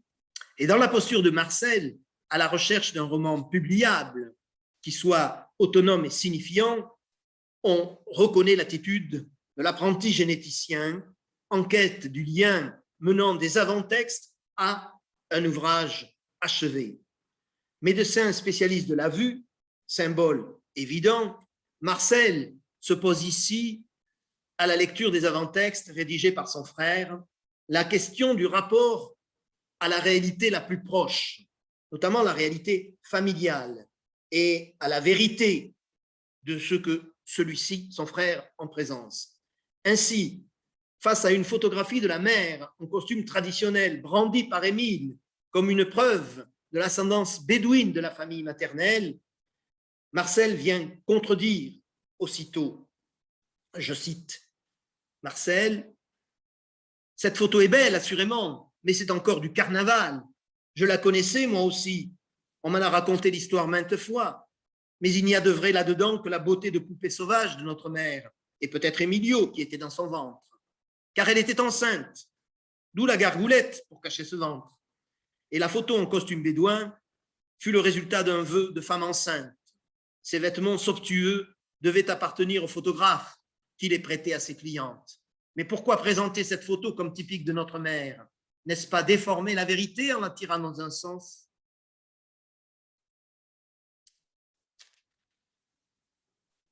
Cinquième et dernier combat, en forme de point d'interrogation de ma part et en forme de conclusion de cet exposé. Bien sûr, il y a derrière toute cette œuvre, publiée et non publiée, une vision du monde et de la place de l'homme en son sein. C'est du reste ce qui nous reste de tout vrai artiste, tout vrai créateur. Et Memmi était dans ces dernières années très soucieux de sa postérité. Le dernier point de mon exposé abordera donc sa philosophie de l'existence, ou peut-être plus humblement l'idée que je me fais de cette philosophie, que je m'en suis fait au fil de mes lectures, de ma fréquentation de cet auteur. Cette fréquentation de l'œuvre, mais aussi depuis plus de 40 ans de l'homme, je répugne à parler de proximité avec Memmi, encore plus d'intimité, parce que j'ai tellement vu, surtout depuis sa disparition, de personnes qui, pour s'être assises quelques dizaines de fois sur le canapé de son salon, ou sans jamais approfondir les choses, elles ont pu goûter à sa grande courtoisie et à sa parfaite urbanité. Ces personnes se gosent d'être des proches, voire, me disent-elles, des enfants spirituels d'Albert Memmi. Cela me conduit aujourd'hui à dépeindre à quelques points cet homme et à tenter de cerner sa philosophie de l'existence, et je dis bien tenter, car Memmi, et c'est pour ça que je suis un peu choqué par l'attitude que je viens de dépeindre, Memmi était un être secret et qui savait parfaitement préserver son intimité. Alors comment qualifier sa philosophie de l'existence? Le premier aspect qui m'apparaît d'évidence, c'est la volonté constante de cet homme de demeurer sur son quant à soi, une maîtrise du verbe et du geste, relevant d'un apprentissage, car jeune, dit-il lui-même, il était d'un tempérament impétueux, ce que montre d'ailleurs très bien son journal. C'est aussi sa rétivité face à toute forme d'embrigadement, j'ai essayé de le montrer en introduction. Homme fidèle, je veux dire, sur qui on pouvait compter lorsqu'il affirmait ou promettait quelque chose. Memmi n'était pas pour autant un homme de foi, en ce sens que pour des idées ou une croyance, il ne se serait jamais abandonné à un groupe, à une chapelle, j'ai déjà dit ce qu'il pensait des religions, ou à un mouvement politique quelconque. J'en ai déjà parlé dans mon introduction, le militantisme vécu comme un sacerdoce ce qu'il appelait le fidéisme, l'exécrait, au point qu'il n'a jamais milité dans le moindre parti. Dans les années 60, il avait très mal pris le refus de la naturalisation qui lui avait été signifiée au motif rendu par les renseignements généraux d'une prétendue adhésion au Parti communiste. Ni même qu'il n'avait milité dans la moindre association, mis à part une ou deux, le Pain Club ou l'Association pour un judaïsme humaniste et laïque, par exemple, pour des actions auxquelles il tenait vraiment ou à travers lesquelles il s'était lié à des individus dont il se sentait proche. Je pense par exemple à Vercors au sein du Pain Club français. La philosophie de Memmi, c'est aussi une philosophie du raisonnable. Je veux dire, qui fait appel tout à la fois à la raison et à la logique. Les sens, l'imaginaire, l'inconscient, trouvant eux leur place d'expression dans le domaine de la fiction. Et une philosophie qui privilégie le juste milieu. Memmi n'aimait ni les excès, ni les extrêmes. Il était plus révolté que révolutionnaire.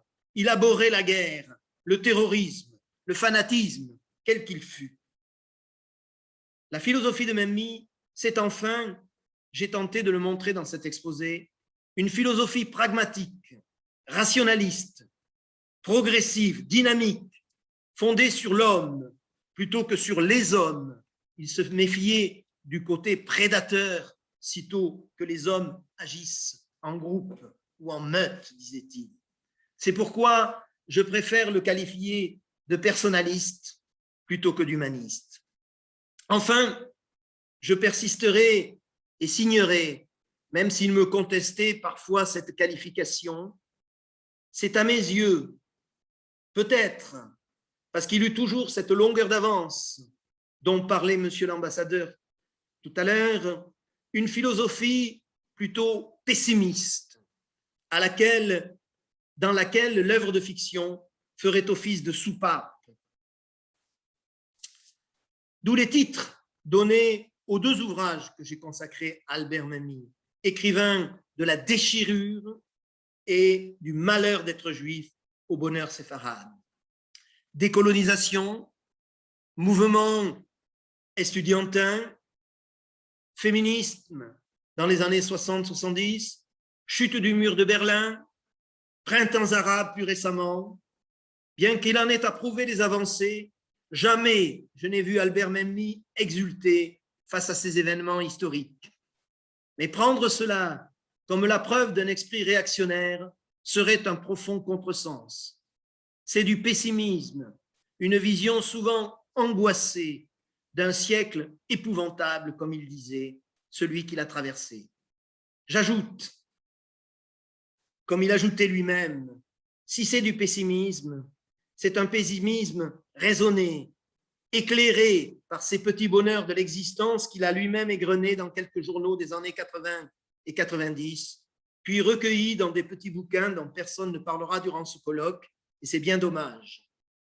Il s'agit donc, je cite, d'un pessimisme qui tente de se résoudre, comme il me le répétait souvent, et comme il me l'a écrit dans une longue lettre justificative dans laquelle il cite Albert Camus. Nommer le désespoir, c'est le dépasser. La littérature désespérée est une contradiction dans les termes. Je vous remercie.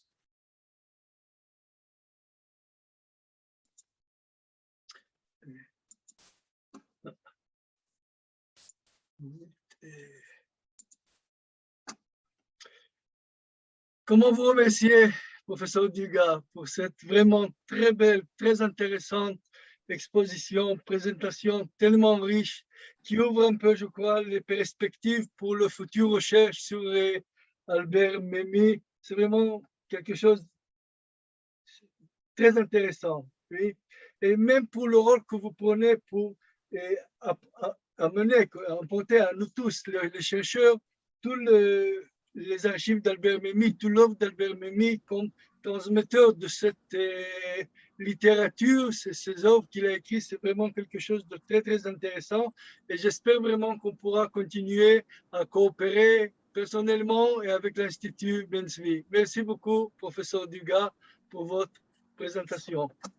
Et maintenant, je voudrais passer la parole, s'il vous plaît, au Max Memmi. Max Memmi est le plus jeune de la fratrie de Memmi, qui comporte 4 garçons et 4 filles.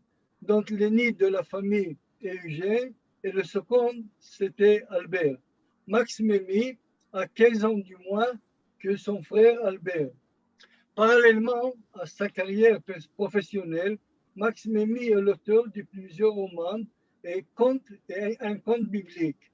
Max Memmi travaille et finalise actuellement un ouvrage sur l'histoire de la famille Memmi. Je suis très content que M. Max Memmi est parmi nous et je vous passe la parole, s'il vous plaît.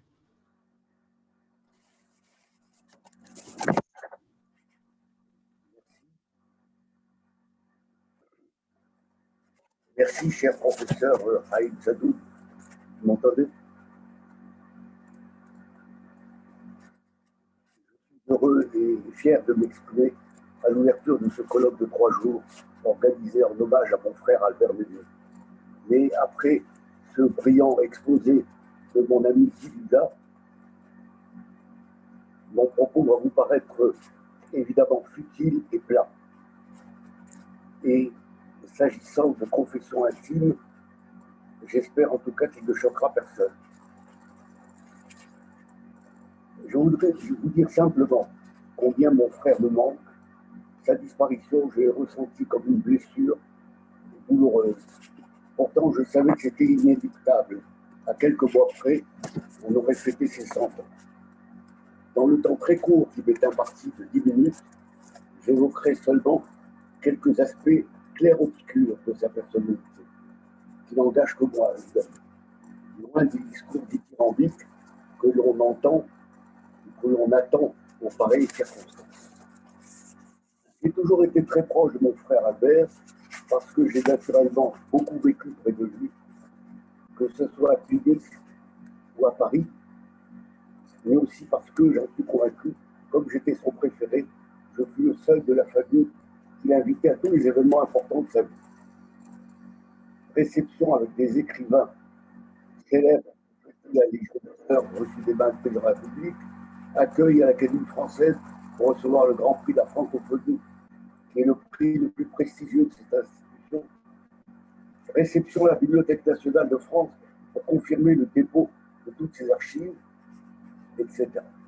Et partout, il m'invitait, et j'étais son seul photographe, puisqu'avec l'écriture et la littérature, c'est mon troisième de le rondin. De mon frère Albert, je retiendrai l'image d'un homme occupé à écrire. Quand il ne lisait pas, il écrivait. Il a passé sa vie à écrire. Aussi loin que roman peut souvenir, depuis ma petite enfance jusqu'à ma vie d'adulte, c'est cette image de mon frère en train d'écrire qui s'impose à moi.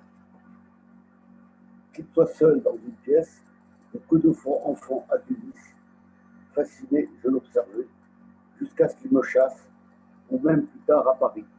Il avait toujours un cahier sous la main pour tracer quelques lignes ou seulement quelques mots. Nous l'agacions, nous l'empêchions de travailler. Il était avare de son temps et il n'a jamais changé dans le monde. Je voulais savoir s'il a une question là parce que je ne vois pas mon image. C'est normal.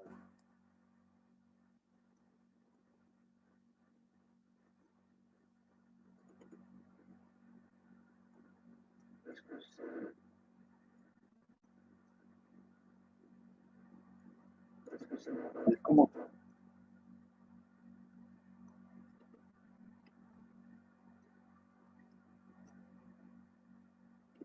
Est-ce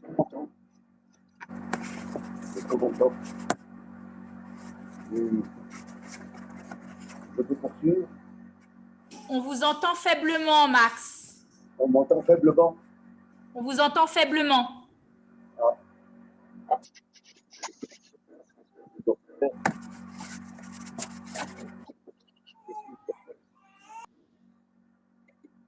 Essayez peut-être de placer le micro peut-être plus devant la bouche. Ça, Voilà. tant mieux là. Ça, vraiment.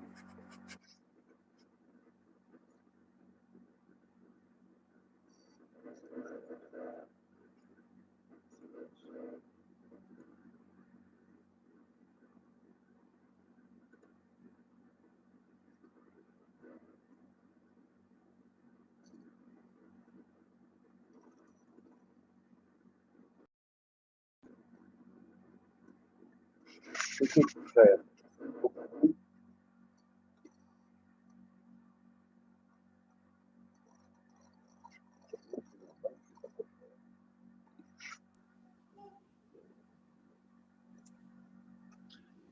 Max?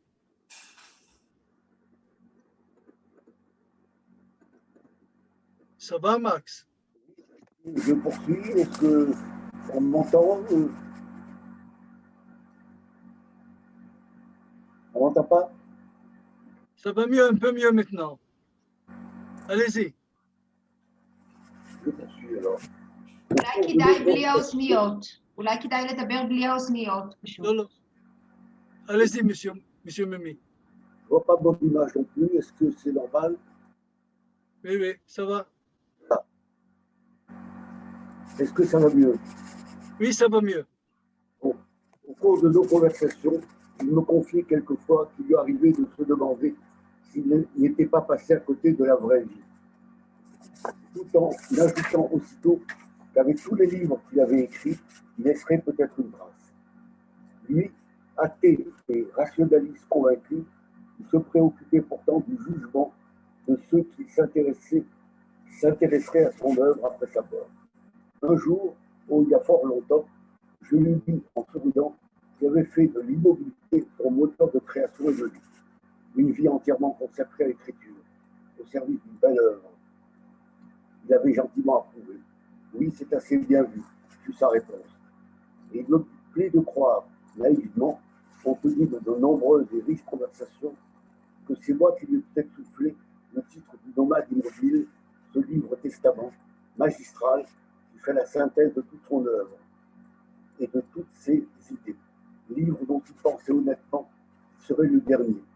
Mais il eut encore la force d'en produire d'autres sur ces thèmes qui ont taraudé toute sa vie. Dépendance et convoyance, colonialisme. Puis enfin, son tout dernier essai, fin 2009, le Testament insolent. Il avait alors 89 ans. Pendant les 10 années qui ont suivi, ponctuellement, je le questionnais sur ses projets. Il me faisait toujours la même réponse. Ce serait là son dernier livre. Je lui montrais mon incompréhension, ma déception qu'il n'écrive plus. Alors il m'indiquait un de ces sempiternels cahiers d'écolier, jamais loin de sa plume, ou sur le tard de simples feuilles volantes, en me précisant que l'écriture était pour lui comme un besoin physiologique. Il continuerait d'écrire jusqu'à son dernier souffle, mais qu'en effet, il n'y aurait pas d'autre livre écrit de sa main.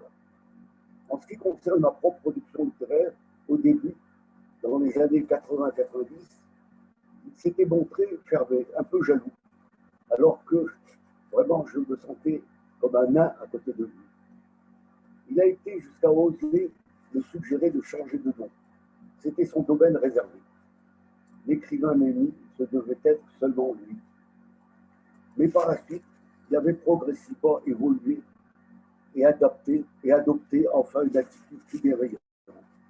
Je voyais bien qu'il prenait la peine de lire mes romans, puisqu'il me complimentait sur mon imagination, reconnaissant en moi un vrai romancier, en me précisant que lui-même n'avait pu écrire que des récits autobiographiques, et que de ce fait, dans ses propres bibliographies successives, il avait décidé de requalifier ses romans en récits.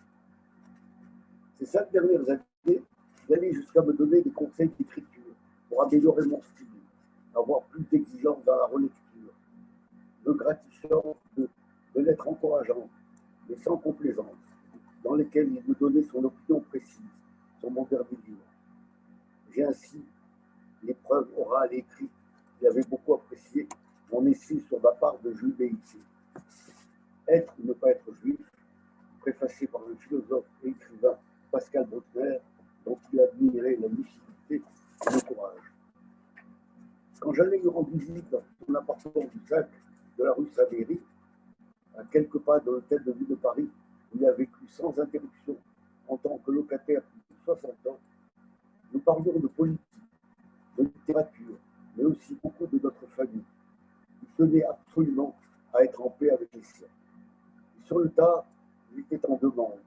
Il me sollicitait pour que je lui rende visite et il insistait quelquefois pour que je dîne avec lui et que je reste au moins jusqu'au lendemain matin. Malgré ma grande proximité avec lui, ce qui avait toujours dominé, c'était un mélange de respect et d'affection. Et je sentais que nos relations devenaient enfin seulement fraternelles. Et je me voyais grandir à ses yeux. Des années après la mort de sa femme Germaine, née du bac, j'ai été surpris et amusé. Il devait tout de même avoir près de 93 ans. Il me demande si je pensais qu'il pourrait encore avoir une relation amoureuse. J'ai naturellement été très touché par sa confiance. Mais tout de même, toute sa vie, et jusqu'à sa dernière heure, il resta intraitable sur un point. Il fallait prendre rendez-vous pour le voir, jour et heure à lui proposer, au moins 2 jours à l'avance. Mes sœurs, et surtout ma sœur Bado, dont il était pourtant très proche, en avaient beaucoup souffert. Au cours de mes visites, il me posait des questions comme s'il vivait en reclus, comme un moine, ce qu'il était du reste en quelque sorte. Il aimait beaucoup écouter, humblement, et quand il souriait, de ce sourire plein de bonté qui illuminait son visage, je me sentais gratifié. En revanche, je ne crois pas l'avoir jamais vu rire aux éclats. Mon frère Albert était un homme austère, très mature avant l'âge. Ma mère me confiait qu'il n'avait jamais joué comme les autres enfants. Il réfléchissait trop, ce qu'il m'a confirmé lui-même. La raison, tout simplement, il ne voulait pas perdre son temps. Ce que je peux affirmer, c'est que mon frère a toujours été très réservé et infiniment pudique. Jamais enclin à des démonstrations de tendresse. Je vous avoue que j'en ai un peu souffert, mais je mettais son attitude sur le compte de la timidité. Albert était très différent de nous tous. Une fratrie de 4 garçons et 4 filles, et non pas 12 ou 13, comme j'ai souvent lu ici ou là. Il était le seul persuadé que le salut vient d'une étude solide et d'un bon métier, et il nous le martelait. Il nous protégeait, lutter contre notre père pour éviter que nous abandonnions trop tôt notre scolarité et que nous ancrassions dans la boutique de borellerie paternelle. Il devenait un substitut de père. Il a été le seul à avoir osé affronter justement ce père vieillissant et malade, à ne pas lui céder. Leur querelle, au grand jour, nous effrayait. Il était intransigeant, on dirait aujourd'hui droit dans ses bottes. Il défendait ses convictions avec force et passion, et même quelquefois avec violence, ce qui provoquait en lui de grandes colères. J'en parle bien entendu en tant que témoin. Et cela me révélait ainsi une autre face, plus sombre de lui. Je pourrais, si j'en avais le temps, lui donner plusieurs exemples, tant au sein de notre famille qu'ailleurs, lors de débats publics auxquels j'ai assisté. Combien de fois ai-je entendu me dire, lorsqu'il évoquait avec moi ses comportements intempestifs, anciens ou récents, qu'il regrettait amèrement se laisser aller stérile, qui ne lui procurait que des ennemis. C'est peut-être pourquoi Albert n'a jamais aimé les médias, s'en méfiant par principe ou se méfiant de lui-même, persuadé qu'il avait mieux à faire en écrivant chez lui.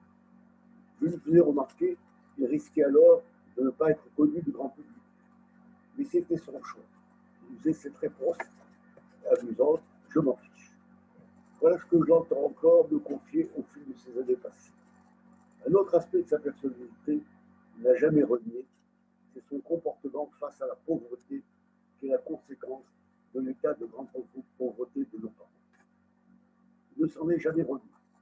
ce qui l'a amené à juger sévèrement les familles nombreuses. Albert a été le seul de la famille à ne pas être grand-père et à être assez strict avec ses 3 enfants. Exiger d'eux tout au moins des 2 premiers, quand ils étaient très jeunes, pour ne citer qu'un seul exemple, ils vendent d'abord leurs livres scolaires avant de pouvoir en acquérir d'autres. Ce souvenir, pourtant très ancien, m'a marqué. Albert rédigeait souvent les équations les plus compliquées de simple débit et crédit. Qu'ai-je reçu? De qui? Que dois-je donner? À qui? Il en parle d'ailleurs dans plusieurs de ses livres. Je lui opposais nettement ma différence. On doit donner sans compter. Était-il avare? Non. Je pense économe, anxieux, cette anxiété héritée de notre père, inquiet en l'avenir, n'ayant jamais réussi à se libérer de cette vieille peau de pauvre. À côté de cela, il s'est comporté très généreusement, en aidant pendant de longues années et jusqu'à sa mort l'unique ouvrier de mon père, malade et dans le besoin, en aidant aussi le mari de notre sœur Mado à démarrer professionnellement. Et surtout en accordant des prêts importants qui ne lui ont jamais été remboursés, je l'ai dit, à notre sœur Edna et à notre frère Rigal qui vivait en Israël.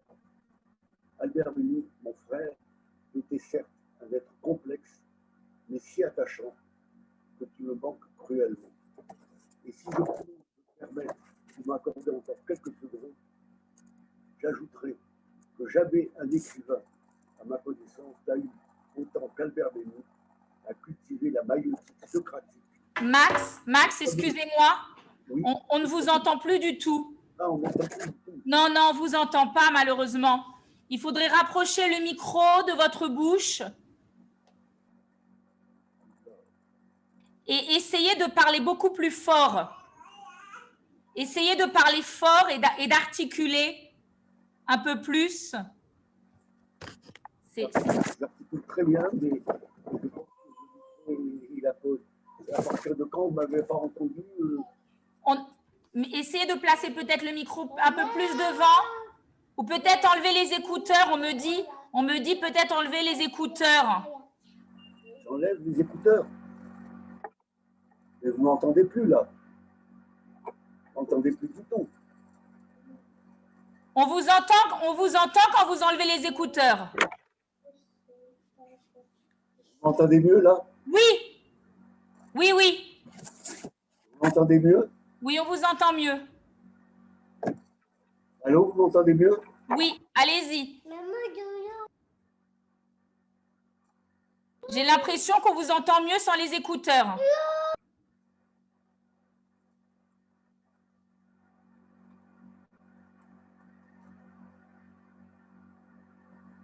Qu'est-ce qu'il faut que je fasse? Là, c'était très bien. Vous m'entendez mieux là? Oui. Vous voulez que je reprenne? Vous voulez que je reprenne ou non mes notes? Reprenez un tout petit peu avant. Il faut continuer, à mon avis, parce qu'on n'a pas assez de temps. Alors, voilà. Max, si vous pourrez continuer. Alors, continuez. Vous voulez que je reprenne un peu avant ou non? Non, pas du tout. Continuez, s'il vous plaît. Le temps nous manque.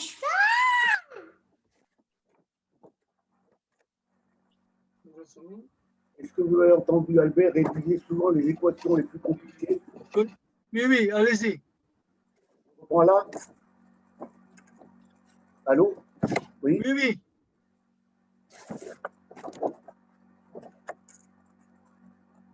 Bon, Albert réduit souvent les équations les plus compliquées à de simples débits et crédits. Qu'ai-je reçu? De qui? Que dois-je donner? À qui? Je lui opposais nettement ma différence. On doit donner sans compter. Est-ce que vous entendez bien là? Oui, allez-y. Je poursuis? Oui, poursuivez. Continuez.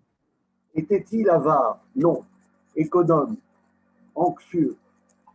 Cette anxiété héritée de notre père, inquiet de l'avenir, n'ayant jamais réussi à se libérer de cette vieille peau de pauvre.